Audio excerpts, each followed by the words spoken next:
ഏവർക്കും വീഡിയോയിലേക്ക് ഹൃദ്യമായ സ്വാഗതം. ഏതൊരു കാര്യവും അതിൻ്റെ ബേസിക് ലെവലിൽ നിന്നാണ് നമ്മൾ തുടങ്ങേണ്ടത്. കേരള PSCയിൽ മാറി വരുന്ന ഒരു ട്രെൻഡാണ് SCERT ടെക്സ്റ്റിൽ നിന്നുള്ള ക്വസ്റ്റ്യൻസ്. അത് അഭിമുഖീകരിക്കേണ്ടതായിട്ടുണ്ട്. അതിനാൽ നമ്മൾ SCERT ടെക്സ്റ്റിൻ്റെ 3ാം ക്ലാസ് പരിസര പഠനം പാർട്ട് 1 വെച്ച് ഒരു വീഡിയോ ചെയ്യുകയാണ്. ഇതൊരു വീഡിയോ സീരീസാണ്. തുടർന്നും ഇതിൻ്റെ ബാക്കി വീഡിയോസ് നമ്മുടെ ചാനലിൽ അപ്ലോഡ് ചെയ്യുന്നതായിരിക്കും. 3ാം ക്ലാസ് ആയതുകൊണ്ട് തന്നെ ഇതിൽ ഏറ്റവും ചെറിയ ബേസിക് ആയിട്ടുള്ള ചില വിവരങ്ങൾ മാത്രമേ ഉള്ളൂ. എന്നിരുന്നാൽ പോലും ചാപ്റ്റേഴ്സ് മുഴുവൻ സ്ക്രീൻ ഷെയറിങ് ചെയ്യുന്നതാണ്. പാർട്ട് 1 1 മുതൽ 6 വരെയുള്ള ചാപ്റ്റേഴ്സാണുള്ളത്. ഇത് നമ്മൾ കാണുന്നത്. അധികം പോയിൻറ്റുകളൊന്നും ഇവിടെയില്ല. 1ാമത്തെ ചാപ്റ്ററിൽ ഒരു പോയിൻ്റുണ്ട്. മുളവിശേഷം. പുല്ലുവർഗ്ഗത്തിൽപ്പെട്ട ഏറ്റവും വലിയ സസ്യമാണ് മുള. മുളയുടെ വിത്തിനെ നമ്മൾ മുളയരി എന്ന് പറയുന്നു. ഒരിക്കൽ മാത്രമേ ഇത് പൂക്കത്തുള്ളൂ. പൂത്തു കഴിഞ്ഞാൽ പൂർണ്ണമായി നശിക്കുകയും ചെയ്യും. ഔഷധ ഗുണമുള്ള മുളയരി ഭക്ഷണമായിട്ടും നമ്മൾ ഉപയോഗിക്കാറുണ്ട്. ഈ ഒരു പോയിൻ്റ് ഈ 1ാമത്തെ ചാപ്റ്ററിലുള്ളൂ. 2ാമത്തെ ചാപ്റ്ററിൽ ഒരു പോയിൻ്റ് കൂടെയുണ്ട്. റഫ്ലേഷ്യയാണ് ലോകത്തിലെ ഏറ്റവും വലിയ പൂവ്. ഇതൊക്കെ നമുക്ക് ഏറ്റവും ബേസിക്കായിട്ട് അറിയാവുന്ന ചില കാര്യങ്ങളാണ്. നീലക്കുറിഞ്ഞി 12 വർഷത്തിൽ മാത്രം വിരിയുന്ന ഒരു പൂവാണ്.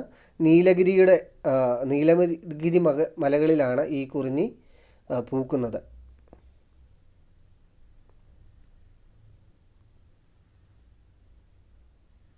സ്ക്രീൻ ഷെയർ ചെയ്യുന്നത് ഇച്ചിരി സ്പീഡിലാണ്, കാരണം ഇവിടെ മറ്റ് പോയിൻറ്റുകളൊന്നും ഇല്ലാത്തതിനാലാണ്.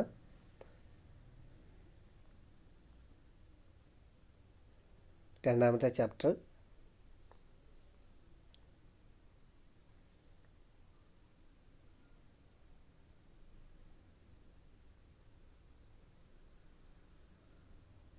ഇവിടെ ഒരു പോയിൻ്റുണ്ട്. രക്ഷപ്പെടാനായിട്ട് തന്ത്രങ്ങൾ പലത് എന്നുള്ളൊരു ഹെഡിങ്ങിലാണ് അത് കൊടുത്തിരിക്കുന്നത്.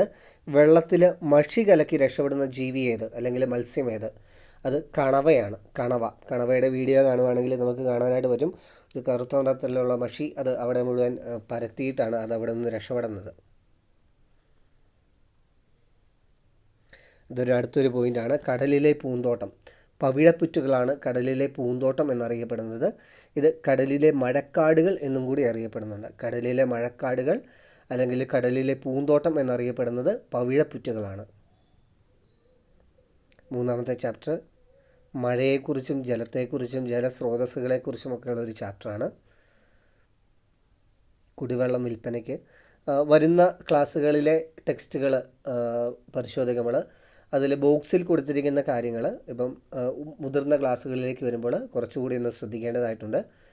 റിപ്പീറ്റഡ് ആയിട്ട് ക്വസ്റ്റ്യൻസ് വരുന്നതായിട്ട് കണ്ടിട്ടുണ്ട്.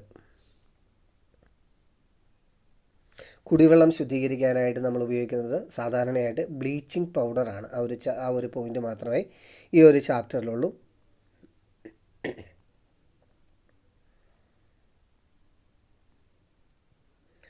കെട്ടിക്കിടക്കുന്ന വെള്ളത്തിലാണ് കൊതുക് മുട്ടയിടുന്നത്. ഒരു മുട്ട വിരിയാനായിട്ട് 8 ദിവസത്തോളം പൂർണ്ണ വളർച്ചയെത്താനായിട്ട് എടുക്കുന്നുണ്ട്. കൊതുക് പരത്തുന്ന പ്രധാനപ്പെട്ട രോഗങ്ങളാണ് മലേറിയ, ഡെങ്കിപ്പനി, ചിക്കൻ ഗുനിയ എന്നിവ. ഈച്ച പരത്തുന്ന പ്രധാനപ്പെട്ട രോഗങ്ങളാണ് വയറിളക്കം, കോളറ തുടങ്ങിയവ. എലി പരത്തുന്ന പ്രധാനപ്പെട്ട രോഗങ്ങളാണ് എലിപ്പനി, പ്ലേഗ്. ഡ്രൈ ഡേ എന്ന് പറയുന്നൊരു മെയിൻ പോയിൻ്റ് ഈ ചാപ്റ്ററിലുള്ളതാണ്.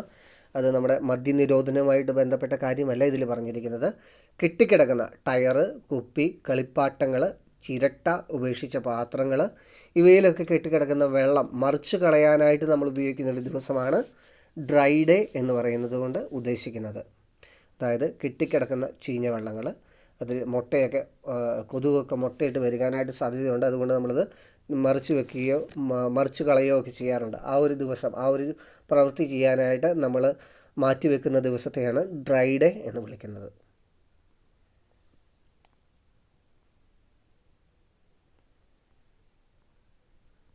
ഇനി അധികം പോയിൻ്റുകൾ ഈ ചാപ്റ്ററിലില്ല. രുചിയോടെ കരുത്തോടെ എന്ന് പറയുന്ന ഈ ഒരു ചാപ്റ്ററിൽ ചെറിയ 2 പോയിൻറ്റുകളേ ഉള്ളൂ. PSC പോയിൻ്റ് ഓഫ് വ്യൂവിൽ അത്ര വലിയ കാര്യമുള്ള പോയിൻറ്റുകളൊന്നുമല്ല. പച്ചക്കറികളിൽ സുന്ദരി ക്യാരറ്റ്, പഴങ്ങളുടെ രാജാവ് മാങ്ങ. അത് വലിയ കാര്യമായിട്ട് നമ്മൾ പഠിക്കേണ്ടതില്ല.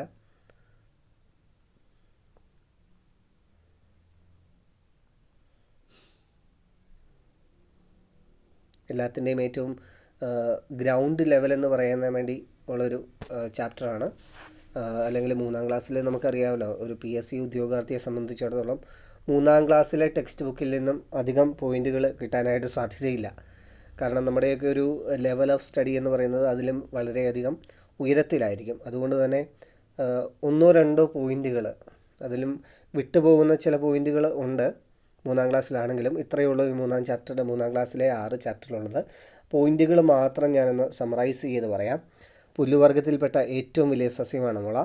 ഒരിക്കൽ മാത്രം പൂക്കും, പൂത്തു കഴിഞ്ഞാൽ നശിച്ചു പോകും എന്നുള്ള ചെടിയാണ് മുള. മുളയുടെ വിത്തിനെ മുളയേരി എന്ന് വിളിക്കുന്നു.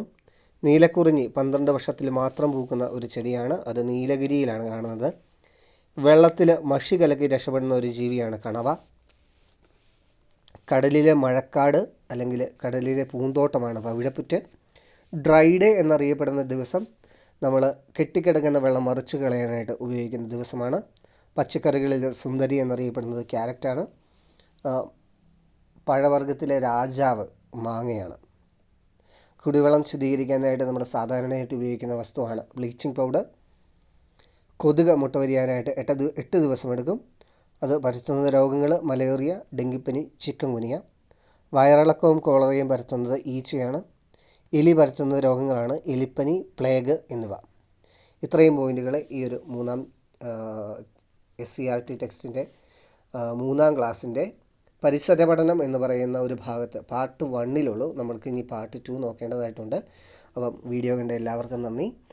തുടർന്നും ഈ വീഡിയോ കാണാനായിട്ട് അല്ലെങ്കിൽ ഇങ്ങനെയുള്ള വീഡിയോകൾ SCERT ടെക്സ്റ്റിൻ്റെ വീഡിയോകൾ കാണാനായിട്ട് ചാനൽ സബ്സ്ക്രൈബ് ചെയ്യുക. Thank you.